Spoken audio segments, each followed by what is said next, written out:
제가 기도하고 시작하겠습니다. 사랑의 아버지 하나님 감사합니다. 오늘도 우리가 주님을 예배할 수 있게 해주시니 감사드립니다. 이 시간 다른 무언가가 아니라 우리 마음을 주님께 올려드립니다. 우리 마음을 쪼개어서 주님께 올려드릴 때 주님께서 기뻐 받으시는 그런 마음의 예배 드릴 수 있게 도와주세요. 감사드렸고 예수님의 이름으로 기도드립니다. 아멘. 찬양하시겠습니다.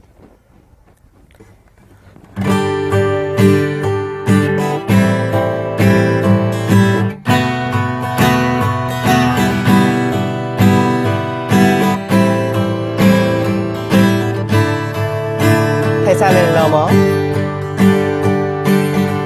해산을 넘어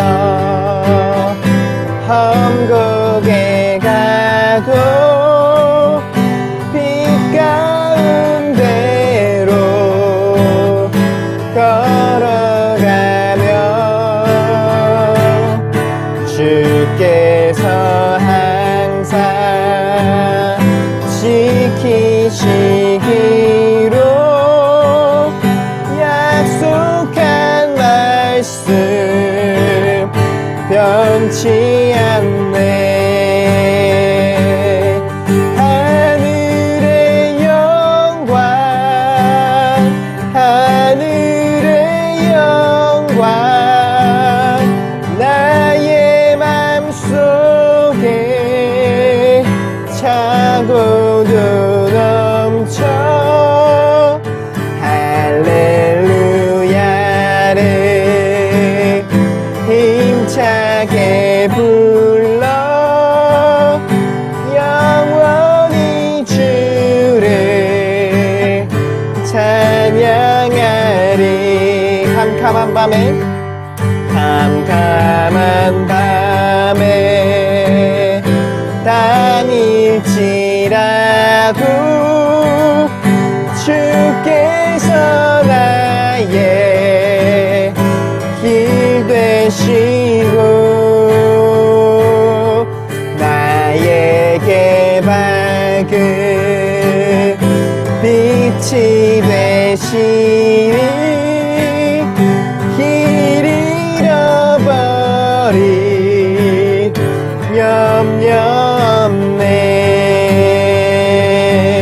하늘의 영광 하늘의 영광 나의 맘속에 차고도 넘쳐 할렐루야를 힘차게 불러 영원히 주를 찬양하리. 광명한 그 빛 마음의 바다 찬란한 천국 바라보고 할렐루야를 힘차게 불러 날마다 빛에 걸어가리. 하늘의 영광 하늘의 영광 나의 맘속에 차고도 넘쳐 할렐루야를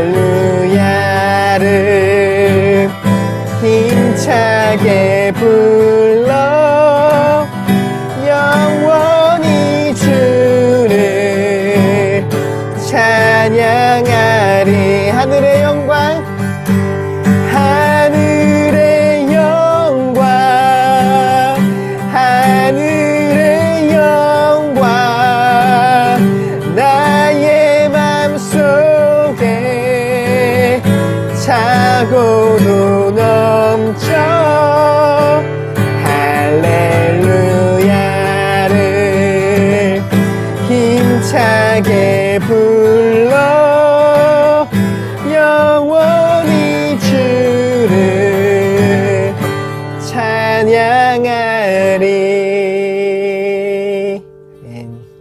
시간 잠깐 함께 같이 기도하겠습니다. 오늘이 찬양의 고백처럼 험한 산을 또 험한 골짜기를 갈 때도 빛 가운데로 걸어가며 주님께서 항상 지키신다는 그 말씀을 우리가 기억하며 나아가길 원합니다. 우리가 이 삶을 살아가는 것이 언제나 평탄한 이런 딴 것 같을 수는 없을 것입니다.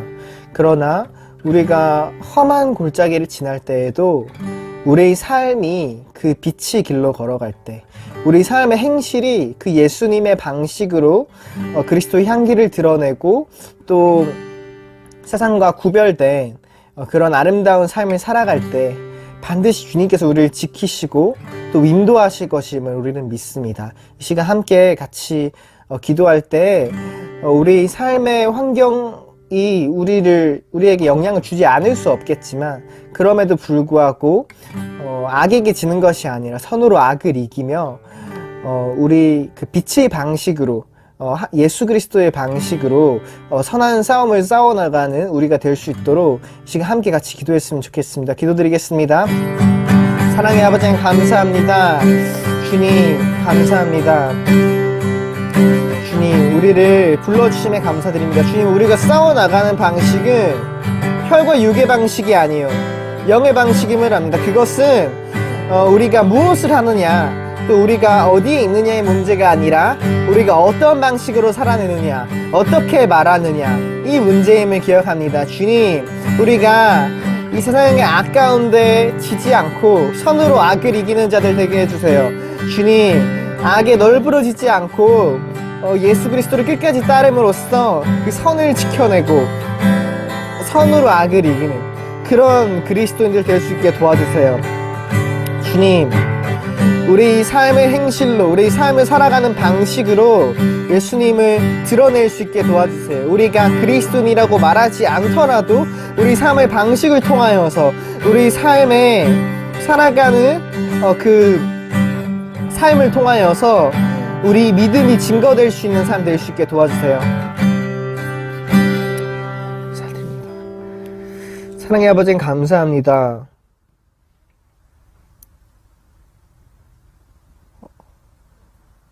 세상을 살아가는 것이 또 항상 기쁘기만 하지는 않다는 것을 우린 잘 알고 있습니다. 삶을 살아가는 만남 가운데 또 겪어가는 상황들 가운데 또 예상치 못한 어려움 앞에서 또 무너지곤 하는 우리 모습을 발견하게 됩니다. 그럴 때 우리가 다시 일어나서 빛의 싸움을 이어나갈 수 있는 힘 주실 줄 믿습니다. 우리가 그리스도인이라고 스스로 선포하는 것 이상으로 우리가 삶을 살아가는 방식과 우리가 이 환경을 대하는 방식, 우리 삶을 대하는 방식, 또 사람을 대하는 이 방식들을 통하여서 우리 행실이 빛을 내고 예수 그리스도의 향기를 뿜어내는 그런 사람 될 수 있게 도와주세요. 그리하여서 악에게 지지 않고 선으로 악을 이기는 그런 주님의 자녀들 되게 하실 것을 믿습니다. 감사드렸고 예수님 이름으로 기도드립니다. 아멘. 제가 사도신경으로 우리 신앙을 함께 같이 고백하겠습니다. 나는 전능하신 아버지 하나님, 천지의 창조주를 믿습니다. 나는 그의 유일하신 아들, 우리 주 예수 그리스도를 믿습니다. 그는 성령으로 잉태되어 동정녀 마리아에게서 나시고 본디오 빌라도에게 고난을 받아 십자가에 못 박혀 죽으시고 장사된 지 사흘 만에 죽은 자 가운데서 다시 살아나셨으며 하늘에 오르시어 전능하신 아버지 하나님 우편에 앉아 계시다가 거기로부터 살아있는 자와 죽은 자를 심판하러 오십니다. 나는 성령을 믿으며 거룩한 공교회와 성도의 교제와 죄를 용서받는 것과 몸의 부활과 영생을 믿습니다. 함께 기도하시겠습니다. 하나님 아버지 은혜를 감사합니다. 벌써 11월이 되었습니다. 올해도 벌써 2달밖에 안 남았습니다. 하나님 아버지, 또 올 한 해를 뒤돌아보며 우리가 얼마나 하나님 앞에 나아가기를 힘썼는지, 또 우리가 하나님 뜻대로 살기를 얼마나 힘썼는지 또 우리가 돌아보게 하시고, 남은 시간은 우리가 더 온전히 하나님께 나아가는 저희들 되게 하여 주시옵소서. 오늘 말씀 가운데 은혜가 있게 하시며 신령과 진정으로 예배하게 하여 주시옵소서. 감사드리며 예수님 이름으로 기도했습니다. 아멘. 안녕하세요. 백목사의 세상 읽기. 이번 시간은 BBC 뉴스 코리아에서 기사를 낸 차별금지법에 대해서 알아보겠습니다. Anti-Discrimination Law. 자, 2023년 8월 2일자 BBC 코리아 리처드 김 기자의 기사입니다. 충청남도 공공도서관에 비치된 성교육, 성평등 관련 도서를 두고 갈론을박이 이어지면서 이른바 차별금지법을 둘러싼 갈등도 재점화되는 분위기다. 이번 사태는 최근 충남도 의회에서 성교육 도서에 대한 공식적인 문제제기 발언이 나오면서 확산됐다. 자, 진민규 도의원, 국민의힘은 지난달 25일 열린 본회의 긴급 현안 질문에서 성교육 도서의 과다한 성적 표현들이 청소년들에게 부정적인 영향을 줄 수 있다고 지적했다. 지연에 따르면 충남 지역 공공도서관에는 이성 물론 동성애 성관계하는 방법 등이 묘사된 도서가 비치되어 있다. 지연은 아직은 미성숙한 어린이들이 이 같은 책들을 어른의 지도 없이 접하게 되면 자칫 자의적으로 해석해 부정적 영향을 미칠 가능성이 있다고 지적했다. 자, 2일 차별금지법 제정연대 등에 따르면 최근 충남 지역 일부 학부모단체들은 지역 공공도서관의 부적절한 성적 표현이나 남녀 간의 갈등을 부추기는 내용이 담긴 성교육, 성평등 도서 약 120건에 대해서 열람제한과 폐기 처분하라고 요구했다. 그런데 일부 인권단체들은 이런 요구는 도서 검열이라고 반발했다. 차별금지법 제정연대 등 지역단체들은 1일 도서관을 향한 성평등책 금서 요구 무엇이 문제인가 토론을 열고 단체 열람 제한 요구를 비판했다. 토론에 참석한 이들은 포괄적 차별금지법에 반대하는 사람들은 성평등 도서가 어린이 청소년의 손이 닿지 않도록 해야 한다고 주장하고 있다며 성평등과 섹슈얼리티, 재생산권, 성소지자 표현을 삭제한 2022년 개정 교육과정은 성인지 감성과 다양성 교육에 대한 거부, 학생인권 조례 폐지 청구, 공공도서관을 향한 금서 요구로 이어지고 있다고 밝혔다. 충남차별금지법 제정연대도 성평등한 사회를 위한 포괄적 성교육을 받을 권리는 모두에게 있다며 아동 청소년의 성교육 도서에 접근할 권리를 막는 것은 유엔 사회권조약, 아동권리협약 등 국제인권조약 위반이라고 주장했다. 이들은 재벌 방지를 위해 조속한 포괄적 차별금지법 제정을 요구했다. 앞서 지난달 서울 한복판에서 열렸던 서울 퀴어문화 축제를 기점으로 차별금지법을 둘러싼 갈등이 격화될 조짐이 있었다. 당시 퀴어 축제 참관인들은 차별금지를 강하게 요구한 반면 이에 반대하는 시민들은 맞불 집회를 열고 차별금지법 결사 반대를 외쳤다. 자, 그러면 이 차별금지법이 뭐길래 이러냐. 그래서 논란의 중심에 선 법안은 차별금지법과 평등법이 꼽힌다. 평등법, 평등에 관한 법률안은 이상민 더불어민주당 의원이 2021년 6월 대표 발의했고, 차별금지법은 장혜영 정의당 의원이 2020년 6월 발의했다. 포괄적 차별금지법으로 불리는 이 법안들은 현재 국회 법제사법위에 계류된 상태다. 사실 이와 비슷한 법안이 처음 만들어진 건 약 17년 전이다. 지난 2006년 정부 발의를 시작으로 현재까지 총 8번 발의됐으나 매번 철회되거나 임기 만료로 폐기됐고, 현재까지 포괄적인 수준의 차별금지를 규정하는 법안이 국회 문턱을 넘은 적이 없다. 이 법안은 도대체 어떤 내용을 담고 있길래 왜 17년째 국회 문턱을 넘지 못하고 있는 것일까? 자, 평등법. 이상민 의원을 포함한 23명의 민주당 의원이 동참한 이 법안은 모든 영역에 있어서 차별을 금지하고 차별에 인한 피해를 효과적으로 구제해 실질적 평등을 구현하는 것을 골자라고 했다. 이상민 의원은 BBC 코리아와의 통화에서 어떤 이유든 인종이나 학력, 성적 지형이나 정치성 등을 이유로 한 차별을 금지하고 헌법에서 규정한 인간의 존엄과 같이 평등권이 실질적으로 구현될 수 있도록 국가가 적극적으로 나서도록 하는 게 이 법안의 핵심이다 라고 설명했다. 성적 지형이란 이성의, 동성의, 양성의 등 감정적, 호의적, 성적으로 이끌릴 수 있고 성적인 관계를 맺거나 맺지 않을 수 있는 개인의 가능성을 말한다. 이어는 이미 발의된 비슷한 법안에 대해 차별금지법은 어떤 이유로 부당한 차별을 받아서는 안 된다는 소극적 의미에 그친다면 이 평등법은 그러한 차별금지는 물론이고 모든 사람들이 인간의 존엄성을 적극적으로 보장받는 차원에서 차이가 있다고 말했다. 특히 이어는 최근 디지털 기술과 문명이 고도화되고 있음을 고려해 디지털과 관련된 분야에서도 차별금지 및 평등이 실현되도록 규정했다는 점이 평등법의 최대 특징이라고 강조했다. 실제로 평등법 제8조에는 이 법은 인공지능, 빅데이터 등 디지털 기술을 기반으로 한 모든 영역에도 동일하게 적용한다고 규정되어 있다. 자, 차별금지법. 장현 의원이 발의한 차별금지법은 평등법안에 대해 비해 차별행위와 구제 절차를 보다 상세히 규정하고 있다.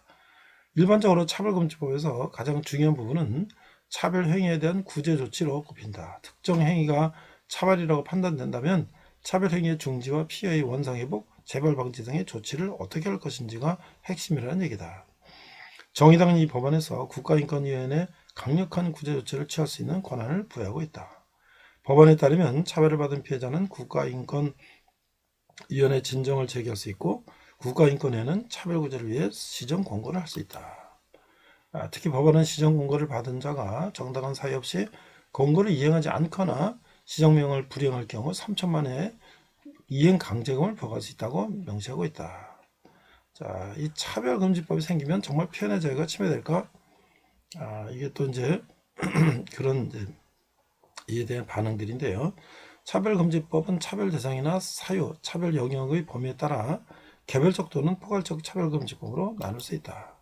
개별적 차별금지법은 주로 성별이나 장애 등 특정 차별 사유나 고용 등 특정한 영역에서 차별을 금지하는 것을 말한다.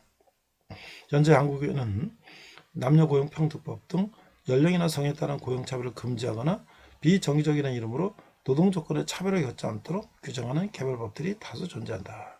자, 포괄적 차별금지법은 정치, 경제, 사회, 문화 모든 영역에서 성적 지향 및 성적 정체성을 포함한 모든 종류의 차별 사유와 차별 영역을 전반적으로 다루고 있다. 차별금지법의 제정의 필요성을 역선한 이들은 개별적 차별금지법으로는 근본적인 차별행위를 막을 수 없다는 입장이다.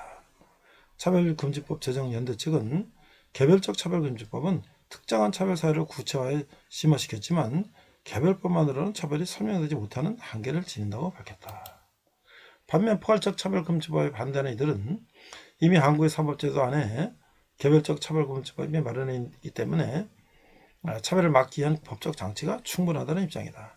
국회의 대표적인 차별금지법 반대론자인 김희재 더불어민주당 의원은 BBC 코리아의 통화에서 현행법상 개별적 차별금지법에서 차별을 금지하는 규정을 두고 있다며 예를 들면 장애나 성별 이유로 차별의 문제가 발생된다면 관련된 개별적 차별금지법이 적용되기 때문에 해당 법들을 강화하는 것에 대해서는 저 또한 반대하지 않고 있고 대부분 찬성하고 있다고 말했다. 김 의원은 그러나 포괄적 차별금지법을 제정해서 차별 문제를 다루는 건 매우 민감한 문제라고 지적했다.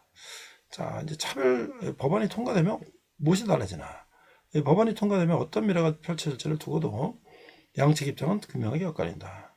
법안 통과를 외치는 이들은 차별금지법은 평등을 위한 첫 걸음이라며 최근 발생한 성평등 도사가 문제의 책으로 언급되는 일도 없어질 것이라고 말한다. 차별금지법 제정연대는 한국 사회 차별은 뿌리가 깊다며 차별금지법만으로는 차별이 사라지지는 않겠지만 차별금지법도 없이 차별이 사라지는 않을 것이라고 했다. 연대는 또 차별 경험을 누군가 겪게 된 불행한 일로 치부하지 않고 아직 우리 사회가 평등하지 못함을 발견한 계기로 삼게 될 것이라며 차별을 당했을 때 목소리를 낼 수 있는 곳이 생기는 것으로 우리의 삶은 달라지기 시작할 것이다 라고 기대했다. 반면 차별금지법 반대론자들은 해당 법안이 헌법을 비롯한 현행 법체계에 정면으로 위배된다고 비판했다. 차별금지법에서 성별을 여성, 남성 그리고 그 외에 분별 없는 성으로 구분하고 있는데 이는 양성평등의 이념을 근간으로 하는 헌법의 평등의 원칙과 정면으로 충돌된다는 것이다. 특히 이들은 차별금지법의 가장 큰 문제는 평등 이념의 과도한 적용으로 자유권이 침해되거나 역차별 결과가 초래되는 점이라고 목소리를 높였다. 김희재 의원은 법안이 통과되면 역차별 문제가 곧 바로 발생할 수 있는데 이런 문제가 있다고 얘기하는 것 자체가 혐오 발언인데 규제받게 될 수도 있다며 동성애에 대해 반대 자체를 못하도록 금지시켜 놓은 것이기 때문에 결국 표현의 자유, 양심의 자유, 종교의 자유, 언론의 자유 등이 근본적으로 제약을 받는다고 지적했다.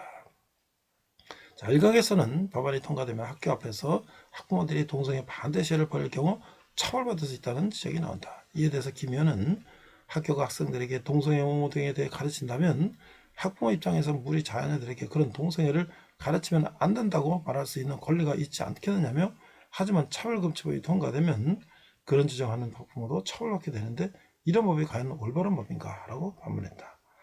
그런 이러한 역처벌 논란이 교육계와 종교계는 물론 경영계 채용 부분에서도 발생할 수 있다고 내다봤다. 자, 동성결혼의 합법화. 예외 사례를 근거로 차별금지법이 통과될 경우에 자연적으로 동성혼 합법화로 이어질 것이라는 분석도 나온다. 김희재 의원은 포괄적 차별금지법은 성별을 남성, 여성, 제3의 성으로 세 개로 분류해놓고 있다며 결국 법이 통과되면 차별을 없애기에 제3의 성들도 자유롭게 결혼하도록 만들어야 한다는 논리적 귀결에 따라 3년 안에 동성혼 합법화로 이어지게 될 것이라고 예상했다. 평등법을 대표 발의한 이상민 의원은 동성 간의 혼인에 대해서 각각의 개인들이 자율적으로 스스로 결정할 일이라며 동성혼이 사회적으로 해악을 끼치는 것도 아니고 다른 사람의 권리에 피해를 주는 것도 아니기 때문에 그런 영역은 개개인의 선택에 맡겨야 한다고 말했다. 김 의원은 우리 헌법과 민법도 남녀가 결혼하는 것을 전제로 가족 제도가 만들어져 있다며 동성혼 합법화가 될 경우 기존의 법 체계를 해체하고 전부 새로 바꿔야 하는 것이라고 주장했다. 자, 선거와 밀접한 법안. 오래전부터 포괄적 차별금지 법안이 발의돼 있지만 왔지만 구체적인 논의나 공론화 과정을 갖추지 못한 채 폐기와 재발의를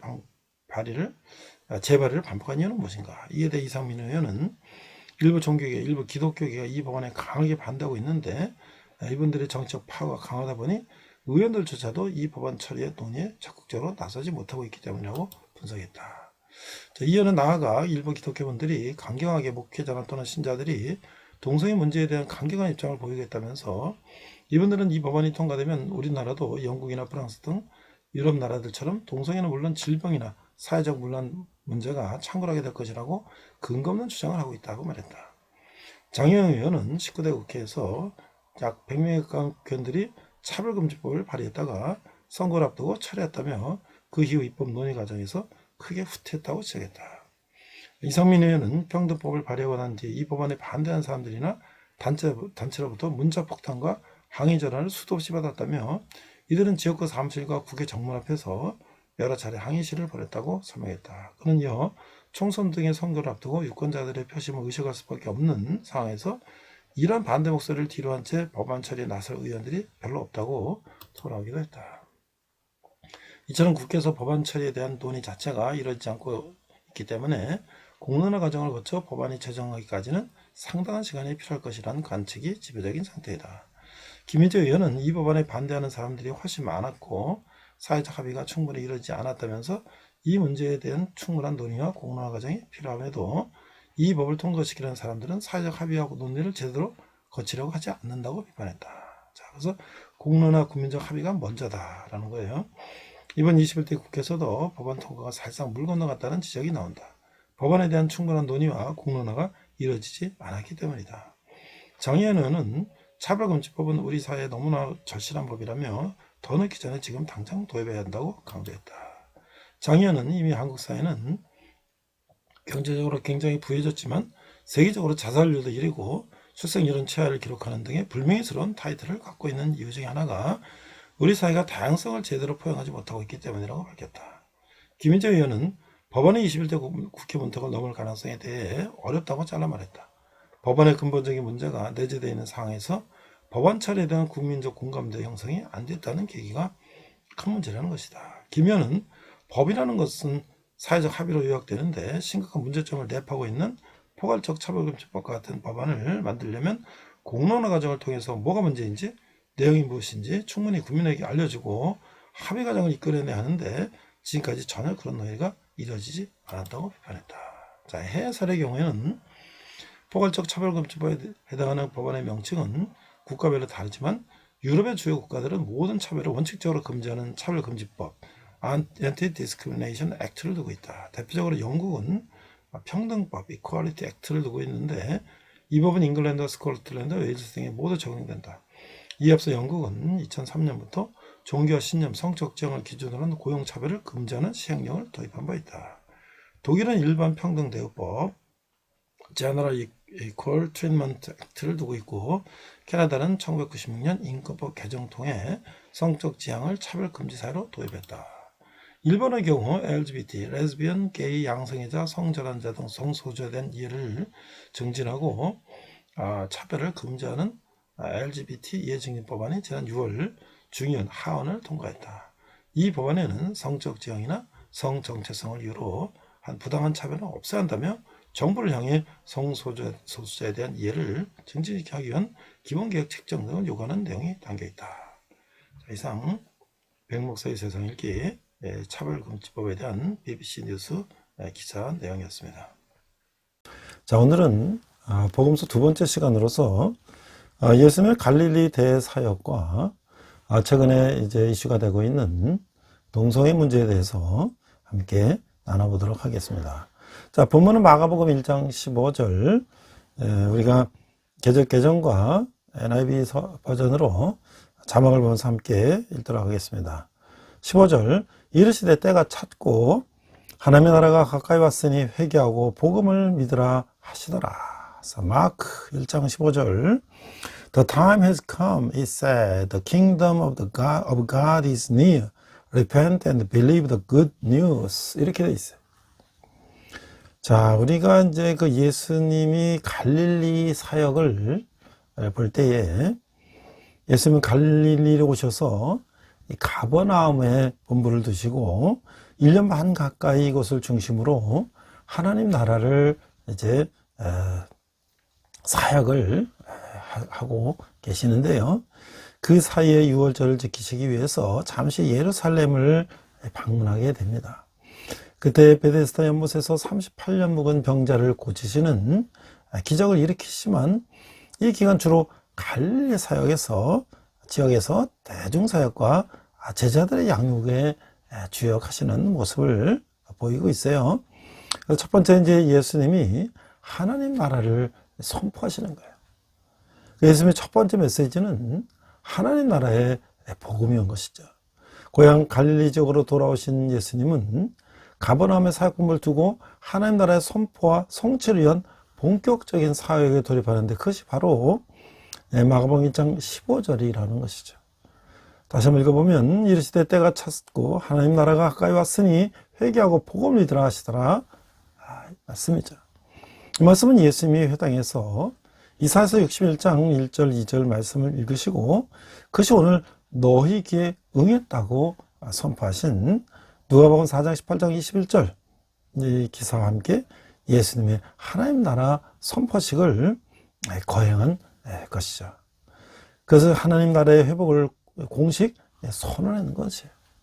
그 예수님이 그 회당에서 읽은 그 이사야 61장을 우리가 1절에서 3절까지 보면 이 구원의 아름다운 소식이라고 부제가 되어 있는데요. 1절, 주 여호와 영이 내게 내리셨으니 이는 여호와께서 내게 기름을 부으사 가난한 자에게 아름다운 소식을 전하게 하려 하심이라.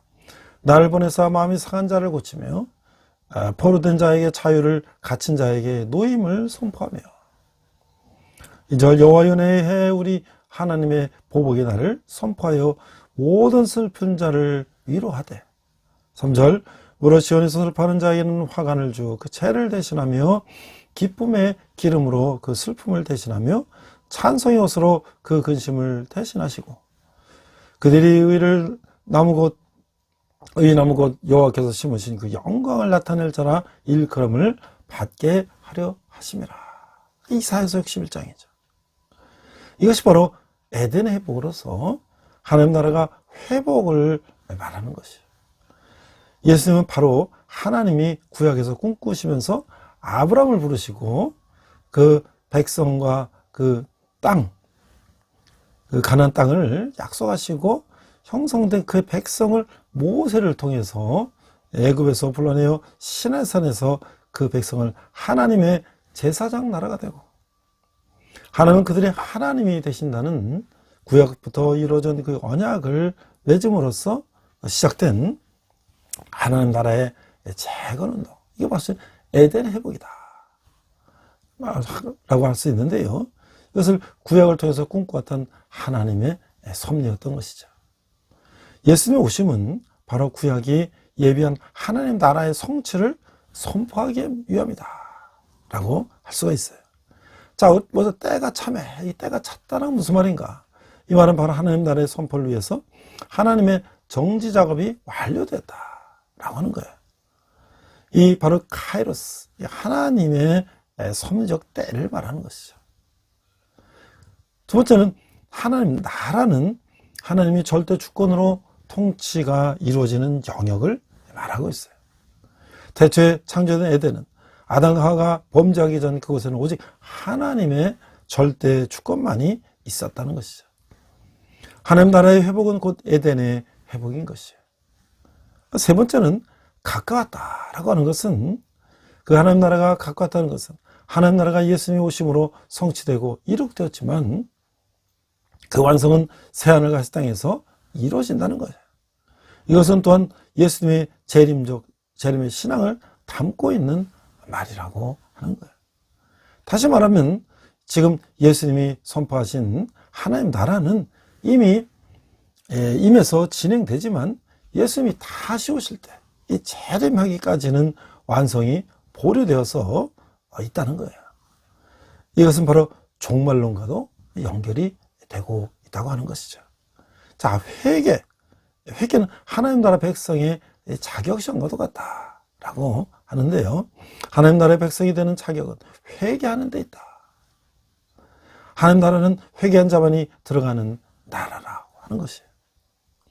하나님 나라는 유대인이라는 혈통이나 출신 배경으로 들어간 것이 아니라 옛사람을 어린 양, 그리스도의 보배로운 피로 씻어 회개한 자만이 들어가는 것이죠. 그래서 그 나라는 중생, 거듭난 자만이 들어가는 나라인 것이다 라고 할 수가 있는 거예요. 그래서 요한복음 3장 3절, 사람이 거듭나지 아니하면 하나님의 나라를 볼 수가 없느니라. 이 바로 회개라는 것이 단순한 죄의 고백에서 끝나는 것이 아니라 하나님 나라의 백성이 합당한 가치 체계를 갖는 것을 말한다고 하는 것이죠. 자, 그래서 이제 복음을 받아라. 복음은 바로 예수님이 이 땅에 오셔서 하나님 나라를 선포하시고 십자가의 대속적 죽음을 통해서 그 나라를 성취하심으로 에덴에 들어가서 있는 길을 열어주시고, 그 다시 오실 때 그 나라를 완성시켜 주신다는 그 사실이 바로 복음인 것이다 라고 하는 것이죠. 마가전은 예수님의 공생의 첫 메시지는 바로 이것이었던 거예요. 이 복음 선포는 이제는 이스라엘, 이 택한 백성을 인간 왕들을 통해서 다스리지 않고 하나님이 그날의 왕으로서 직접 통치하시겠다는 의지의 표현인 것이죠. 우리가 열왕기를 읽으면서 살펴봤듯이 이스라엘 인간 왕들은 다 하나님의 표준에 미치지 못했던 것이죠. 바로 그 십계명의 삶에 미치지 못했다는 거예요. 하나님 마음에 합한 다윗조차도 이 죄를 범했던 것이죠. 간음죄를 범했던 거예요. 여기서 우리가 알 수 있는 것은 이스라엘 왕은 다윗보다 큰 분, 우리와 함께 하시는 그 큰 분, 임마누엘, 우리 함께 자신이 오셔서 다스리셔야 한다는 하나님 나라의 계시가 구약의 면면이 흐른다는 거예요. 이 다니엘은 하나님 나라는 인자 같은 이가 하늘 구름을 타고 와서 다스리는 영원한 신적 권위 나라임을 계시해 주었어요. 자, 다니엘 7장 13절에 14절 보니까, 내가 또 밤 환상 중에 보니 인자 같은 이가 하늘 구름을 타고 와서 옛적부터 항상 계신 이에게 나아가 그 앞으로 인도되매. 14절, 그에게 권세와 영광인 나라를 주고 모든 백성과 나라들과 다른 언어를 말하는 모든 자들이 그를 섬기게 하였으니 그의 권세는 소멸되지 아니하는 영원한 권세요 그의 나라는 멸망하지 아니할 것이니라 라고 말씀하고 있어요. 이로써 성경의 시제가 구약의 미래에서 신약의 현재 진행형으로 바뀌었다는 거예요. 그 메시아가 지금 오셨다는 것이죠. 구약의 하나님 나라는 미래에 다가갈 나라이고, 예수님 오심으로 그 나라는 현재 진행형으로 이제 바뀌었다고 하는 거예요. 이 한 구절을 길게 공부한 것은 이 말씀이 바로 성경의 중심 주제이기 때문에 그렇다는 거예요. 이 관점이 바로 하나님 나라이다 라는 것이죠. 하나님 나라는 구약에서 꿈꾼 하나님의 계시가 이루어지는 것이죠. 하나님 나라의 개념은 성경이 중심 주제이고 이것이 바로 예수님이 이 땅에 오신 이유이다. 이것을 다음 구절에서도 이렇게 말씀하고 있는 거예요. 마태복음 4장 23절 예수께서 온 갈릴리에 두루다니사 그들의 회당에서 가르치시며 천국 복음을 전파하게 하시며 백성 중에 모든 병과 모든 악한 것을 고치시네. 자, 마태복음 24장 14절에 보니까 이 천국 복음이 모든 민족에게 증언되기 위하여 온 세상에 전파되리니 그제야 끝이 오리라 라고 말씀하고 있어요. 갈릴리 사역에서 예수님은 왕의 신하의 그 아들을 고치시고 이제 그 후에 고향에서 이제 배척을 당하시게 되는데 고향 사람이 예수님을 어떻게 배척했어요? 자, 이사야 61장 1절에서 우리가 하나님 나라가 예수님에서 이루어졌다는 그 선포를 들은 그 예수님의 고향 사람들은 그냥 단지 그 목수 요셉의 아들인데 어찌 그가 메시아겠는가? 그가 불경죄를 저지른다고 판단했던 것이죠. 그들이 갖는 메시아는 다윗 나라를 회복시켜주는 아주 힘을 가진 그런 메시아를 기다리고 있었어요. 그들이 만드는 메시아를 기다리는 것이지 하나님의 종으로서의 메시아가 아니라고 하는 거예요. 우리가 그리고 있는 그 예수님을 선거에 있는 건 아닐까요? 우리 모든 것을 해결해 주시고 힘으로 모든 걸 다 다스리는 예수님. 그게 아니라는 거죠. 여관에 있을 것이 없어서 말구의 나심을 알린 그가 그 고향에서 배척 받으시는 그 예수님을 보여주고 있는 거예요. 예수님을 잘한다는 내가 과연 예수님을 이들처럼 배척하고 있는 건 아닌가? 과연 예수님을 내 마음에 모시고 살아가는가? 우리가 한번 생각해 볼 수가 있는 거죠. 그래서 누가복음 4장 22절 이 사람이 요셉의 아들이 아니냐? 라고 한 것처럼 내가 나한테 예수님을 다지 목수라는 직업을 가진 한 인간 요셉의 아들로서 나에게는 사람 정도로 생각하고 있지는 않는지 내가 반문해 볼 수가 있는 거예요. 그래서 우리가 이제 묵상해 보면 내가 예수님을 영접하고 있다면 과연 어떤 예수를 모시고 있는가? 그 내용을 기록해 놓고 나중에 이제 우리가 한번 우리가 생각했던 예수님을 우리가 이 말씀을 통해서 어떻게 우리가 진정으로 예수님을 우리가 바라보게 되는지를 우리가 한번 생각해 봐야 된다는 것이죠. 자, 예수님이 이제 제자를 부르시는데요. 예수님은 이제 예수님이 권면할 때 이거 베드로가 반응하는 거. 이것이 바로 기적의 공식을 이루는 공식인데 그것은 바로 하나님의 능력과 우리의 순종이 바로 기적을 일으킨다라고 하는 거예요. 하루 종일 헛수고한 이 베드로를 그 일행에게 그들이 이 전문식과 다른 조언으로 그들은 고깃잡이의 전문가지만 이 목수의 아들이라는 이 목수라는 이 예수님이 그 고기를 이렇게 잡으라 그랬을 때 그들은 결과적으로 그 많은 고기가 잡히는 걸 보고 자신의 나약함을 발견하고 그 앞에서 이제 자기를 내려놓는 그런 결단을 하게 되는 거예요. 그 자기를 내려놓는다는 것은 생각과 가치관이 바뀌었다고 하는 거예요.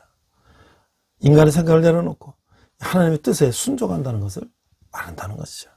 이것을 바로 내려놓음, 신학이라고 한다. 사람 능는 오버가 된다는 것은 그 신분의 변화가 아니고 그 역할의 변화를 의미한다고 알 수가 있는 것이죠. 자, 이제 안식일에 이제 병자를 고치시는 예수님, 이 가버나움에서 그 귀신을 이기시고 치유하시는 것은 바로 하나님 나라의 도래를 말해주고 있다라고 할 수가 있는 것이죠. 누가복음 4장 18절에 19절을 보니까 주의 성령이 내게 임하셨으니 이는 가난한 자에게 복음을 전하게 하시라고 내게 기름을 부으시고 나를 보내사 포로된 자에게 자유를 눈먼 자에게 다시 보게 함을 전파하며 눌린 자를 치유하게 하고 19절 주의 은혜의 해를 전파하게 하려 하심이라 하였더라. 또 마태복음 22장 28절에 보면 그러나 내가 하나님의 성령을 힘입어 귀신을 쫓아내는 것이면 하나님 나라가 이미 너에게 임하였느니라. 그 에스겔 28장 12절 17절 이사야 14장 12절 20절은 이 사탄의 유래에 대해서 이 추정할 수 있는 내용을 담고 있는데요. 사탄은 천지가 창조되기 이전에 하나님의 창조된 천사 중 하나가 천국에서 반란을 일으켜서 타락한 영적 존재라고 추정을 되는데, 그래서 언제나 하나님과 대적하는 위치에 서는 이 존재를 말하고 있는 거예요. 그래서 하나님이 에덴이 망가졌기 때문에 하나님 나라를 파괴하고 자기 나라를 세우려고 발악을 하는 존재라고 할 수가 있는 거죠. 그리고 창세기부터 하나님이 약속하신 대로 그의 머리를 밟는 자가 오지 못하게 발악을 하고 있는 것이라고 할 수가 있죠. 구약에서 엄청난 영적 전쟁을 볼 수가 있었는데, 그런 배경으로 생각할 때 귀신을 쫓아냈다는 것은 하나님 나라가 도래되었다라는 것을 의미하고 있다고 할 수가 있는 거예요.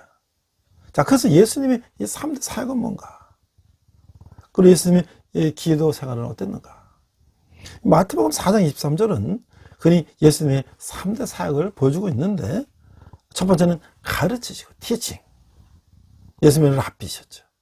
그래서 예수님은 구약을 정통하시고 구약을 가르치시고 복음을 전파하시고 프레칭. 세 번째는 병자를 고치셨어요. 힐링. 저는 이제 학생들에게 늘 그렇게 얘기합니다.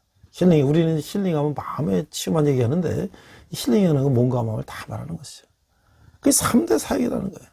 그런데 이 마태복음 9장 35절에도 같은 내용이 반복되는데 36절에서 그 사역의 근거가 되는 예수님의 마음을 보여주고 있어요. 자, 마태복음 4장 35절, 우리를 불쌍히 여기시다 라는 구절인데요. 예수께서 모든 도시와 마을을 두루다니사 그들의 회당에서 가르치시며 천국복음을 전파하시며 모든 병과 모든 약한 것을 고치시니라. 36절, 우리를 보시고 불쌍히 여기시니 이는 그들이 목 잡는 양과 같이 고생하며 기질함이라. 이렇게 말씀하고 있어요. 불쌍히 여기시는 마음. 자, 이게 이제 개혁 성경에서는 이렇게 민망히 여긴다고 했는데, 예수님의 3대 사역 근처에는 바로 이 민망히 여기시는 마음이 깔려 있다고 하는 거예요. 바로 이 불쌍히 여긴다. 이 민망히 여긴다는 게 불쌍히 여긴다는 것인데, 이 마음을 원어에 보면 스플랑크 니조마이라는 것인데, 이 통증의 정도가 심해서 창자가 끊어지는 듯한 아픔을 나타낼 때 쓰는 말이라는 거죠. 단순히 가엾다 불쌍하다 이게 아니라 정말 내 창자가 끊어지다 안타까운 마음. 그 예수님이 목 잡는 양 같은 우리를 보실 때 그 아픔이 창자가 끊어지는 아픔을 느낄 정도라는 그런 것이. 우리가 지나간 사람이 아픈 걸 보는 게 아니라 내 자식, 내 가족이 아파서 누워있는 걸 볼 때 그 마음을 상상할 수가 있는 것이죠. 우리가 날마다 예수 더 닮기 원하네라는 찬송을 부르는데, 정말 예수님과 닮기를 원한다면 그 예수님을 정말 얼마나 불쌍히 여기는 그 마음을 우리가 닮아야 한다고 하는 것이죠. 이것은 바로 불교에서 말할 때는 대자대비다라고 하는데, 기독교 공동체도 이해 못지않게 같이 울고 울어주는 공동체가 되어야 된다. 또 한 가지 예수님의 모범을 배워야 한다. 그것은 예수님의 이 기도의 모범이에요.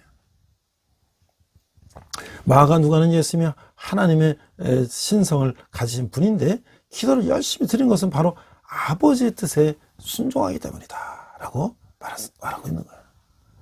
그래서 기도는 내 뜻을 하나님께, 아버지께 알리고 그것을 이루기 위해서 하나님의 능력을 끌어들이기 위해서 드리는 것이 아니고, 하나님의 뜻을 알아 그분의 뜻에 순종할 수 있도록 해달라는 것이 기도라고 하는 것이죠.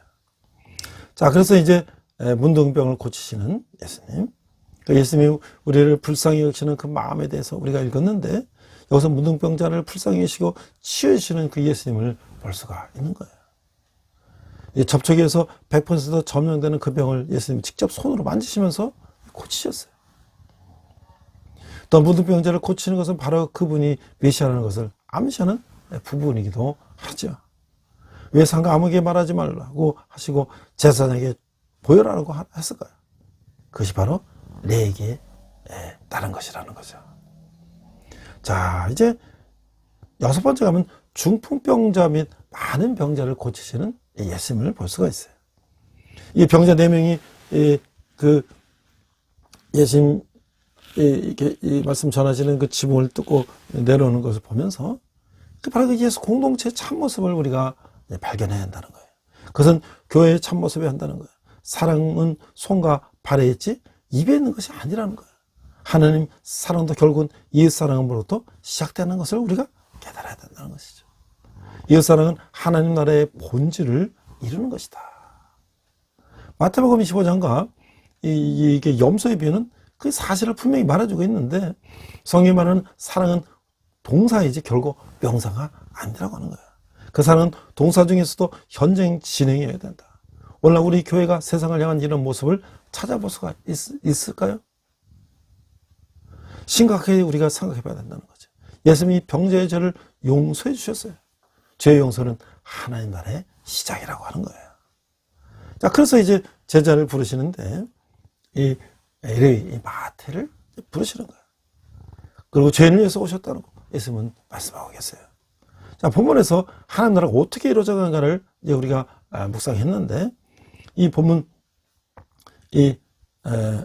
보면 하나님 나라는 먼저 소외된 자들을 돕는 나라이고, 또 외식이나 형식에 구애받지 않고 본질을 중요시하며 새로운 가치관을 갖는 것을 말하고 있다. 우리가 이것을 읽어야 된다는 거예요. 예수는 세리를 제자 삼으시고 잔치를 즐기고 계세요. 예수님 당시 세리는 사회적 종교적으로 죄인 취급을 받았는데, 당시 세금 징수 제도는 세리들이 마음대로 착복할 수 있도록 되어 있었기 때문에 많은 세리들은 세금을 과하게 징수해서 자기에게 할당된 만큼만 납부하고 나머지는 자기들이 착복했다는 거예요. 그래서 그들은 사회에서 죄인으로 취급을 받고 사회에서 왕따 당하면서 소외된 계층이었어요. 예수님은 그들을 구하러 오셨다고 했어요. 바로 그것에 하나님 나라가 이루어져 가는 것이다 하는 것이죠. 예수님은 바리새인들의 금식 규정을 나무라면서 그들의 외형, 형식주의를 질타하셨어요. 그리고 그들에게 하나님 나라에 합당한 새로운 가치관을 역설하고 계세요. 바리새인들의 금식 규례는 해 뜰 때부터 해질 때까지라고 해요. 해 뜨기 전에 먹고 해지고 난 뒤에 먹으면서 점심 한 끼 금식하는 것인데, 그걸 하루 종일 금식했다고 이제 말하고 있는 거예요. 새 포도주는 새 부대에 넣어야 한다 하면서 하시면서 하나님 나라에 합당하게 가치관을 바꾸라는 것을 가르쳐주고 있어요. 예수님이 말하는 이 새 것이라는 의미는 창조적인 것, 남이 하지 않는 것을 말하는 것이 아니에요. 새로운 것에 대한 두 가지 단어가 있는데, 이 네오스라는 것은 없는 것에서 새로 나온 이 새 것이 있고, 이 카이오스라는 것은 이미 있는 것에서 새롭게 되는 새 것이 있는데, 예수님의 새 것이라는 개념은 없는 것에서 새로운 나오는 것이 아니라 이미 있는 것을, 기존의 것을 새롭게 하는 것이라고 할 수가 있는 것이죠. 그것을 새로운 가치관으로 변하는 것을 말하는 거예요. 기존의 가치관에서 하나님 나라에 합당한 가치관으로 바꾸라는 것이죠. 예수 믿고 따른다고 하는 나는 얼마나 새롭게 되어가고 있나요? 아니면 매일매일 새 포도주를 헌부대에 이 헌천으로 더덕더덕 땜질하고 있는 그런 삶을 내가 살고 있지는 않는가? 그다음 어떻게 해야 되겠나? 우리가 지금 예수님을 따라가 봐야 될 것입니다. 자, 이제 최근 우리가 사회적 이슈 중에 이 젠더 메인스트리밍, 이 동성애 문제가 많이 대두가 되고 있죠. 상당히 또 이 기독교계와 대적 서로 반대 관계 있죠. 자, 이 세계는 지금 모든 금지함을 금지하라 라는 슬로건으로 전 세계 젊은이들이 이 정신을 사라졌던 게 68 프랑스 혁명이라는 거예요. 그래서 이 혁명의 주역들이 각 나라와 국제계를 이제 주도하고 있어요. 소위 선진국이라고 불리는 유럽과 미국에서는 인권의 이름으로 전례 없는 성적 방종과 생명 경시 풍조가 만연되고 있는 거예요. 그래서 이제 이 기사를 보니까 여기는 이제 남녀라는 생물학적 성별의 구별을 차별의 이름으로 없애버리자는 이 젠더 메인스트리밍. 이 바로 동성애와 동성 결혼 및 생명 윤리에 반하는 낙태와 인간 복제 등 현재 서구 사회에서 일어나고 있는 일들에 대해서 이 최근 소식들을 이렇게 한번 우리가 살펴본다는 거야. 그래서 어떻게 앞으로 이렇게 되면 어떤 미래가 닥칠 것인가. 자, 그래서 우리 아이들은 지금 어떤 앞으로 이런 환경 속에 살아갔을까? 현재 이런 추세가 지속된다면. 자, 미국에서 미네소타주에서는 웨딩 결혼식 사진을 찍는 사람이 있는데 그 부부가 동성애자 사진 안 찍어줬다는 이유로 차별금지법으로 이제 감옥 갈 위기에 처했다. 이게 미네소타주에 살고 있는 엔젤과 칼 라슨이라는 부부가 최근 미네소타주의 차별금지법 위반으로 감옥형이나 또는 벌금형을 받을 처해가 있다. 결혼 15년 차인 이들 부부는 어떤 이 회사를 설립해서 거기 이제 사진 찍는 이제 그런 일을 확장하면서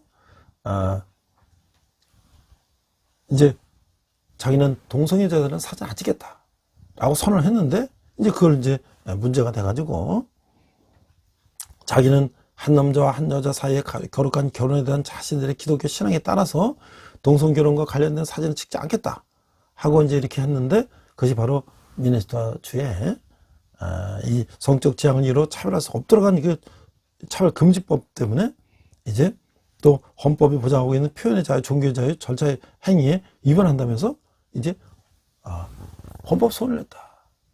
그러니까 그런 법들이 이 차별금지법이 헌법을 위배했다는 거야.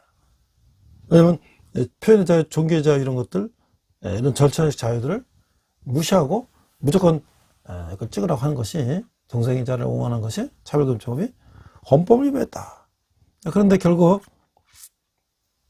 미네소타 법원은 그런 차별금지법이 헌법을 위배되지 않았고 차별 다 합당하다 이렇게 이제 판단을 내렸고 그래서 이들 부분은 항소를 하려고 하고 있지만 결국 만약에 이들이 이제 패소하게 되면은 이 사람들은 이제 90일 동안 감옥을 가거나 이제 벌금을 내야 된다. 이게 바로 이제 미국의 차별금지법이 이제 통과되고 난 후에 일이라고 하는 거야. 자, 또 이제 어떤 미국인 제과점 사장은 사탄의 생일을 축하하는 케이크를 만들어 달라는 요청을 거부했는데 그 때문에 또 이제 소송을 당했다는 거야. 그래서 그는 그 2번이나 사탄의 생일을 축하하는 케이크를 만들어 달라는 그 익명 요청이 들어와서 그것을 거부했다는 거야.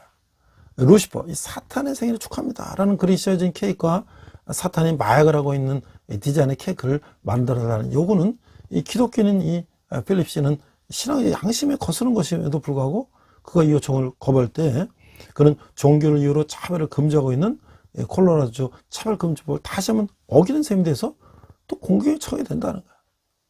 자, 이게 차별금지법이라는 것이 상당히 홀전 이름과는 달리 이것이 어떻게 사람의 양심과 종교의 표현의 자유를 억압하는 도구가 될 수 있는지 이것을 보여주는 사례라고 하는 거예요.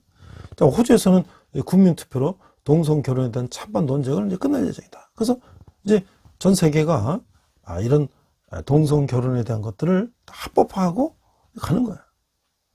자, 그래서 우리나라에도 지금 차별금지법을 제정하려고 국회에서 이제 발의를 하고 있는데 아직 통과되고 있지 않죠? 많은 기독교에서 이제 그것을 창조 질서에 위배되는 것이다 하고 반대하고 있잖아요.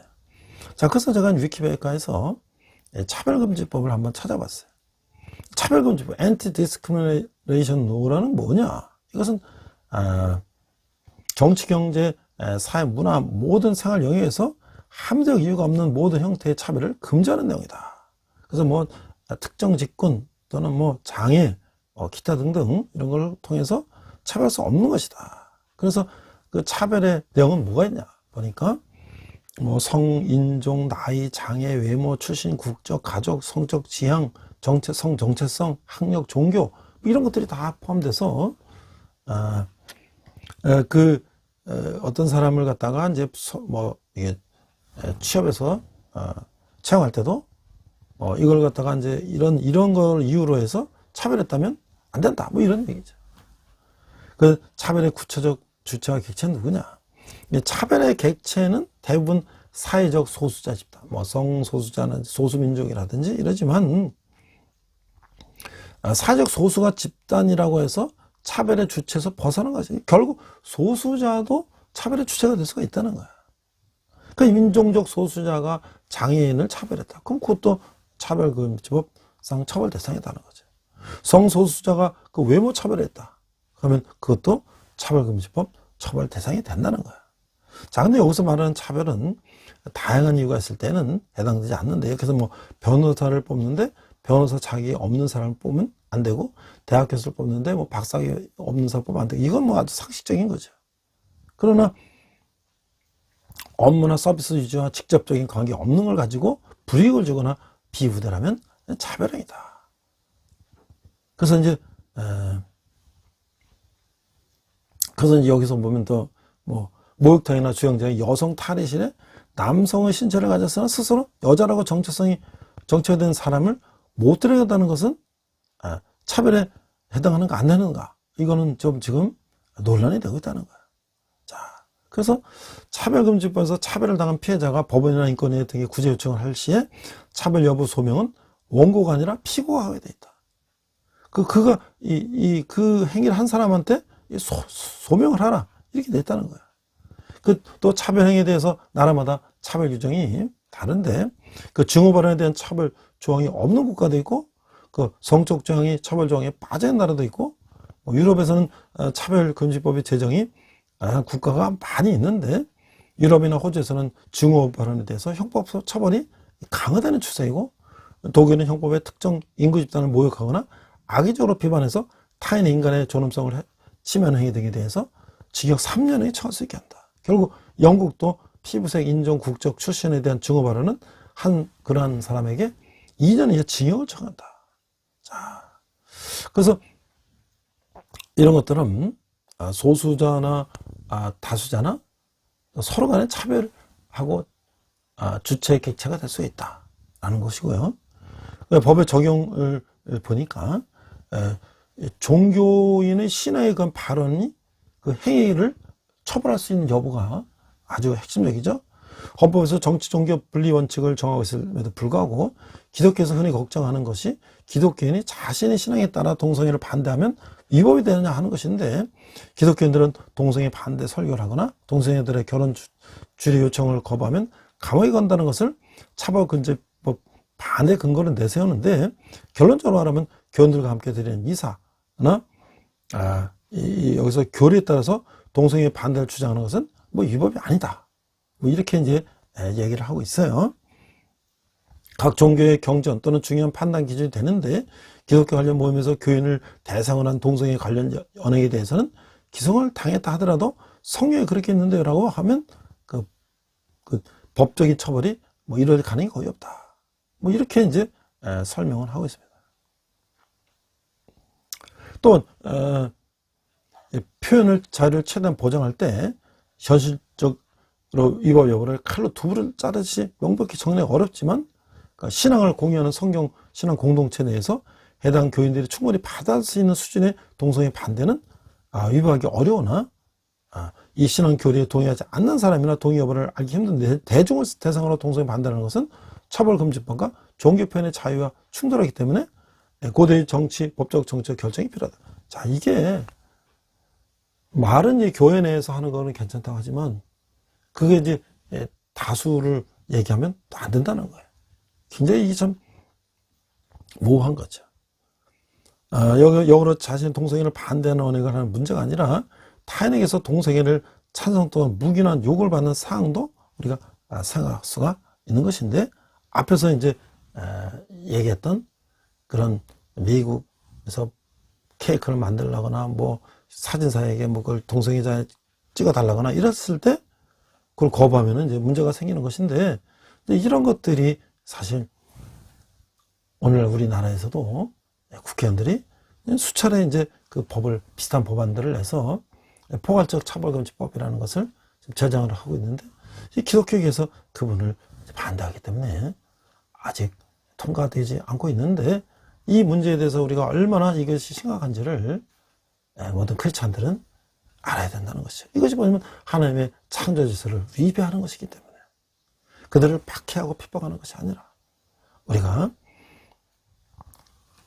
깊이 생각을 해야 해야 한다고 하는 것이죠. 자, 이제 우리가 베데스다 연못가에서 그 병자를 고치신 그 예수님을 우리가 이제 살펴보면, 고고하게 발굴에서 이 기적의 배경인 베데스다 연못은 실제했다는 것을 입증하고 있는데, 저도 이제 이스라엘 갔을 때 히스기야 샘물을 통해서 이렇게 나와도 쭉 나가니까 베데스다 연못이라고 하는 큰 이렇게 연못이 나오는 거예요. 그것이 실제 했다는 것이죠. 그래서 예수님이 예루살렘에 오셨을 때 여기 먼저 가셨어요. 병자가 예수님을 찾은 것이 아니라 사마리아를 만나기 위해서 모든 인간의 장애를 극복하고 먼저 찾아가신 예수님을 우리가 생각해 보면, 예수님은 다시 오실 때 어디 먼저 찾아가실까요? 가난한 자, 소외자를 찾아가신다는 거죠. 병든 자를 찾아가신다는 거죠. 그래서 예수님이 간 베데스다 연못가에 보니까 많은 병든 자들이 거기서 물이 막 이렇게 확 올라올 때 먼저 들어가려고 그러는데 서로 이제 못 들어가고 있는 거야. 서로 막 너 죽고 나 죽고 하면서 막 그냥, 응? 그렇게 서로 들어가려고 하는 그런 모습을 우리가 볼 수가 있죠. 바로 그 서로 들어가려고 아기다툼하는 것은 바로 지옥의 삶이고, 서로 배려하고 상생하는 것은 바로 예수님의 우리에게 보여주신 삶이다. 바로 이게 나눔과 섬김이 있는, 바로 예수님이 우리에게 보여주신 것, 그 변화받고 또 서로 희생하며 양보하고 사랑하는 그런 삶을 우리에게 예수님은 보여주셨다는 거죠.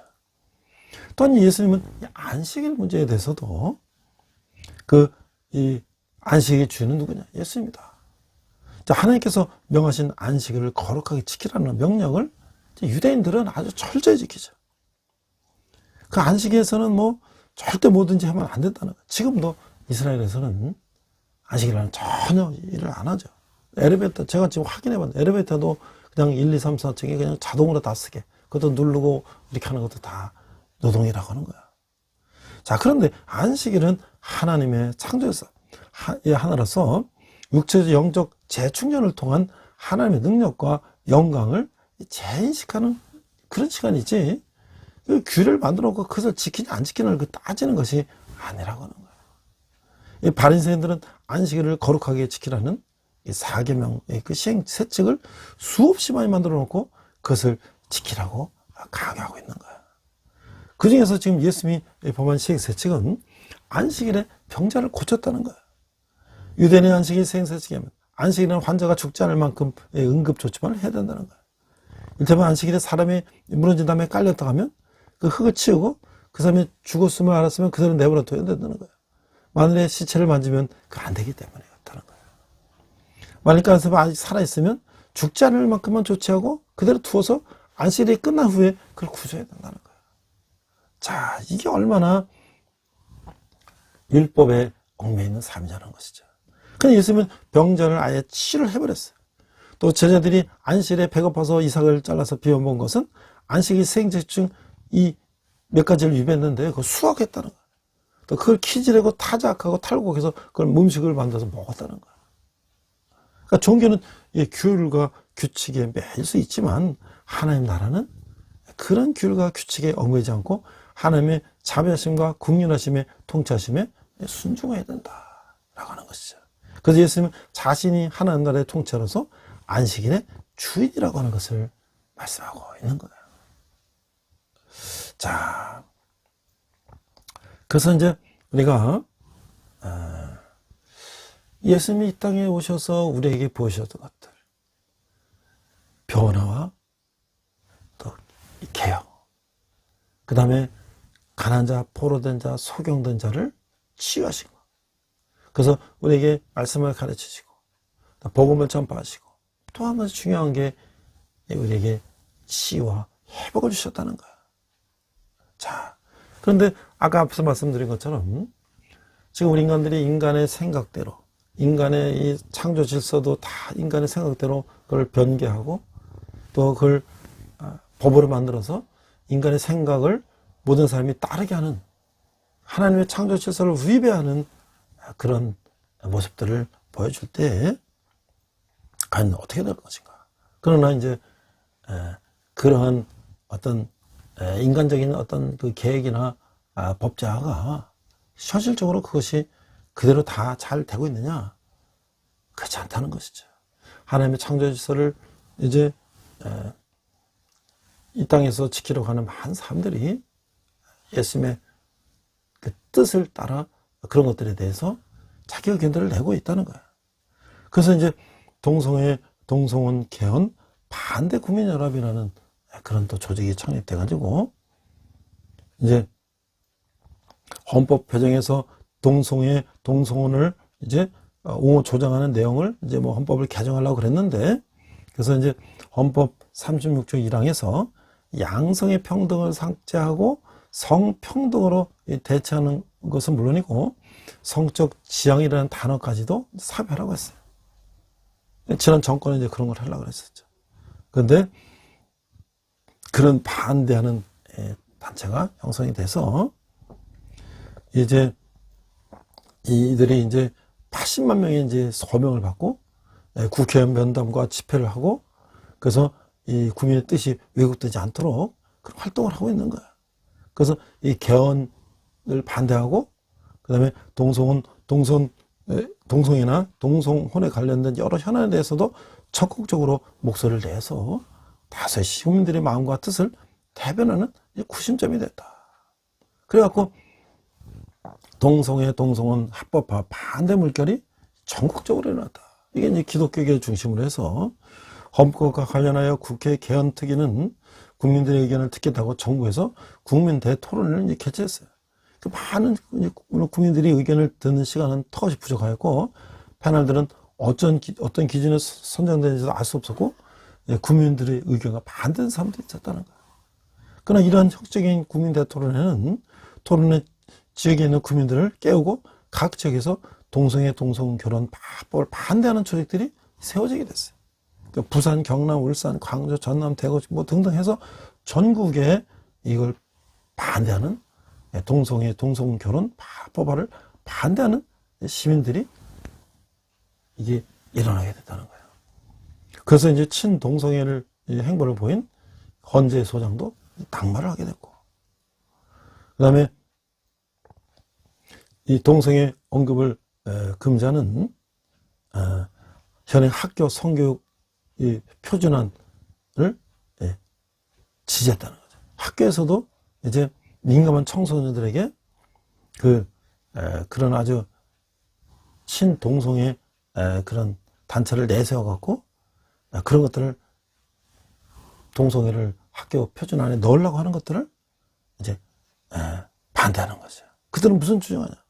청소년들에게도 절제와 금욕을 강조하기보다는 10대 여성도 성관계를 즐길 권리가 있다, 이렇게 주장하고, 성가치관을 확립시키는 교육보다 피임 교육이 우선이다.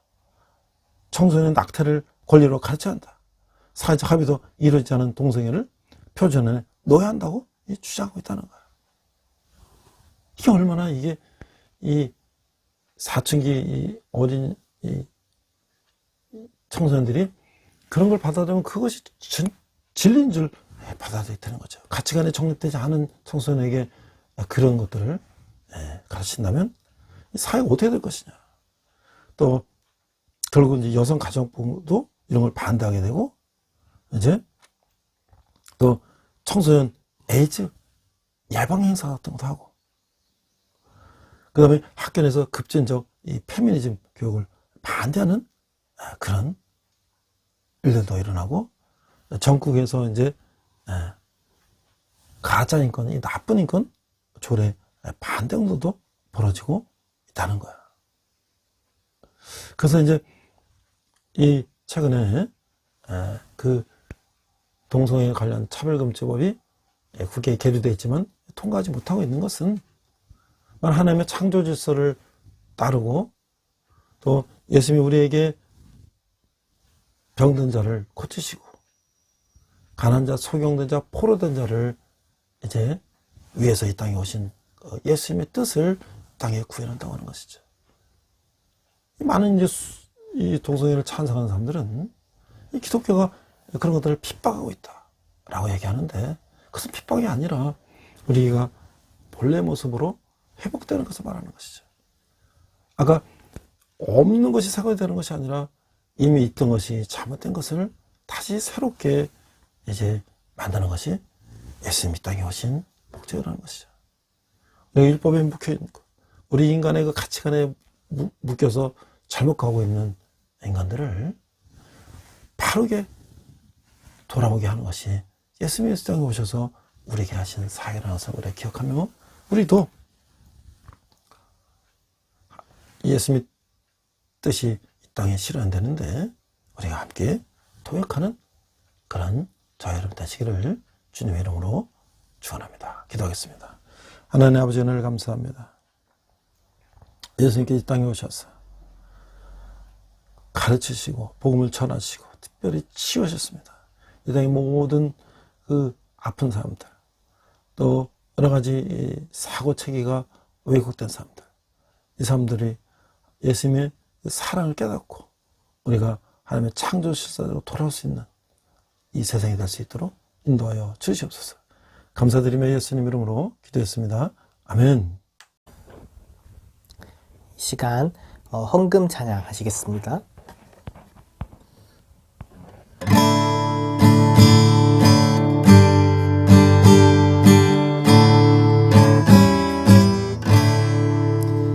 내게 있는 모든 것을 아낌없이 드리네. 사랑하고 의지하며 주만 따라 살리라. 주께 드리네. 주께 드리네. 사랑하는 구주 앞에 모두 드리네. 아멘.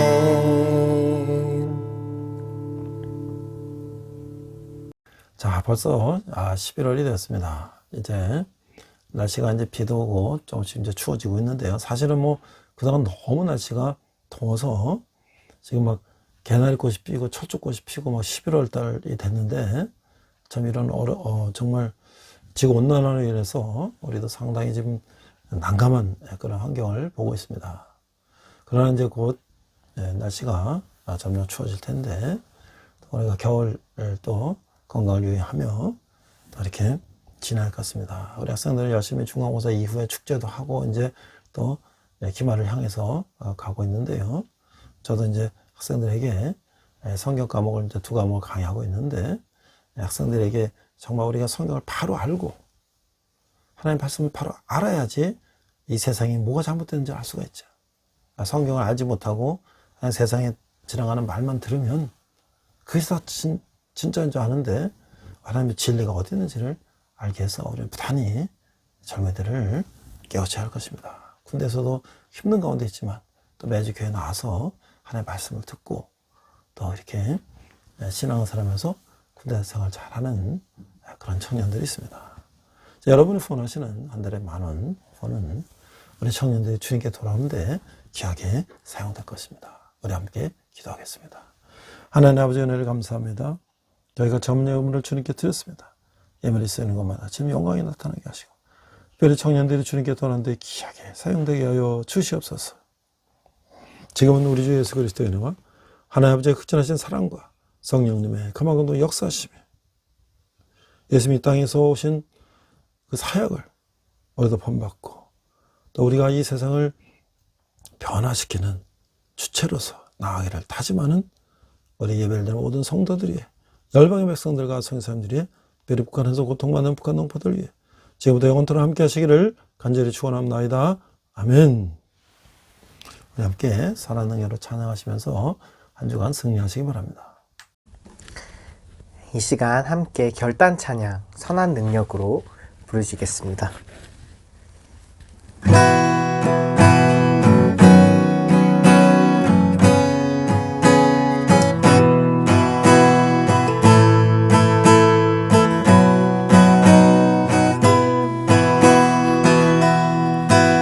그 선한 힘에 고요히 감싸여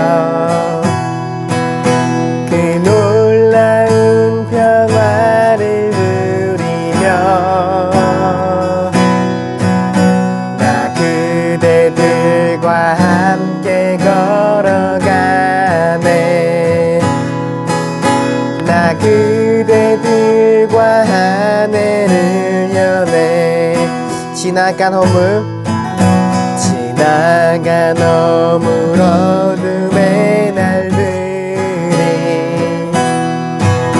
무겁게 내 영혼 짓눌러도 오 주여 우릴 외면치 마시고 약속의 구원을 이루소서. 그 선한 힘이 우릴 감싸시니 믿음으로 일어나를 기대하네. 주 언제나 우리와 함께 계셔. 하루 또 하루가 늘 새로워. 주께서 밝히신 작은 촛불이 어둠을 헤치고 타오르네. 그 빛에 우리 모두 하나 되어 오늘 위에 비추게 하소서. 그 선한 힘이 우리 감싸시니 믿음으로 일어날 일 기대하네. 주 언제나 우리와 함께 계셔. 하루 또 하루가 늘 새로워. 이 고요함이 깊이 번져갈 때 저 가슴 벅찬 노래 들리네. 다시 하나가 되게 이끄소서. 당신의 빛이 빛나는 이 밤 그 선한 힘이 우릴 감싸시니 믿음으로 일어나를 기대하네. 주 언제나 우리와 함께 계셔. 하루 또 하루가 늘 새로워.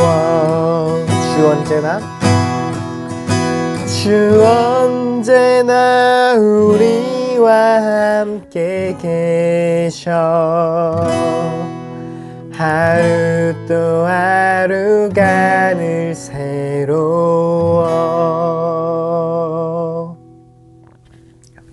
주님과 동행하는 복된 한 주 되시길 축복합니다.